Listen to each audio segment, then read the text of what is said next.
heavy dog in the clinics without getting someone to help me. So that will be incident related breakthrough pain. Then the next one is idiopathic. So this is where we don't really know what the underlying cause is.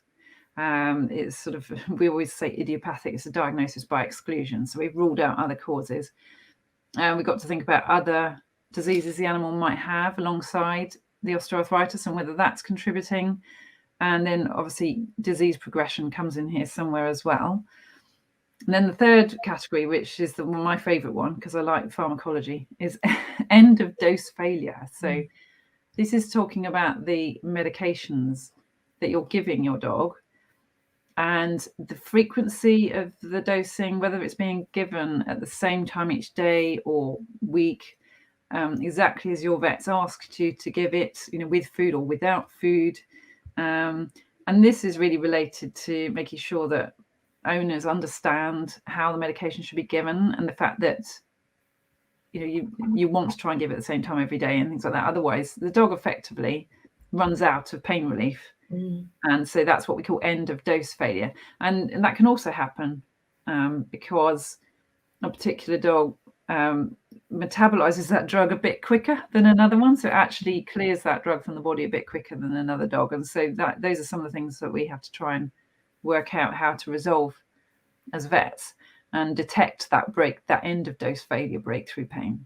Yeah, and you were me and Gwen chat a lot, and I can remember you saying to me that quite often when somebody comes to your referral pain clinic, it's not that you're bringing out the magic drug. You're actually going, right, well, what are we on?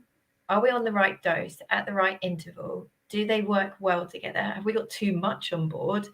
And often you're rejigging and really stressing the importance of the intervals. And now I know that I'm an airhead, like proper airhead, and it'll be, I'm supposed to give that at 8 a.m. Oh, it's 12. Okay, well, I'll give it now. And I know that's my personality type because I'm just such a busy bee. But having somebody that's going, actually, before we start trying to chuck more in, let's look at what you've got and whether you're using it appropriately or not. But we're going to come back to that later. Yeah, we'll come back to that because we could talk about that all night. We've got quite a lot to cover. We're trying to be 45 minutes today, aren't we?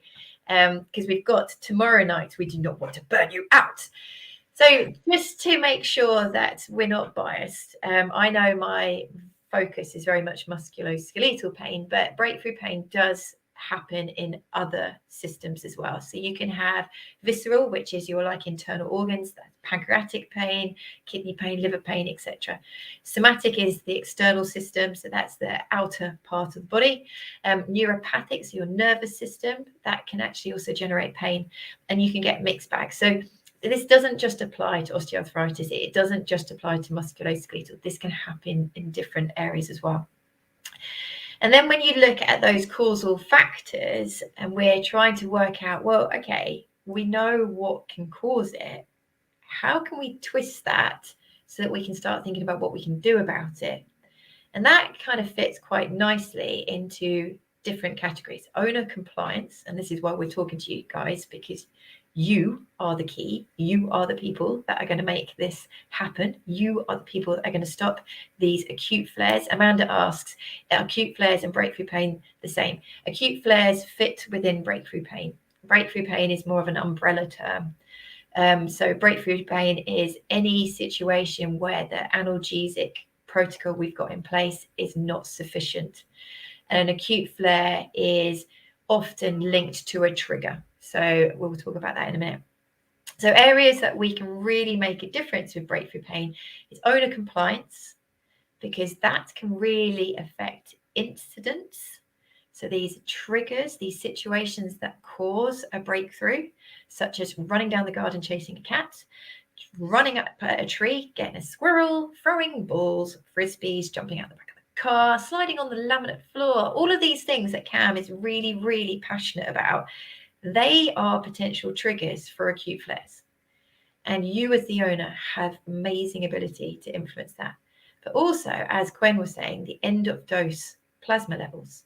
You're the doser, you're the medicator, you're the person that's going to be giving these potentially life-changing medications at, the dose, the frequency, the regularity, etc. And other things that can influence is disease progression, which is a little bit more out of our control. But going back to lifestyle changes,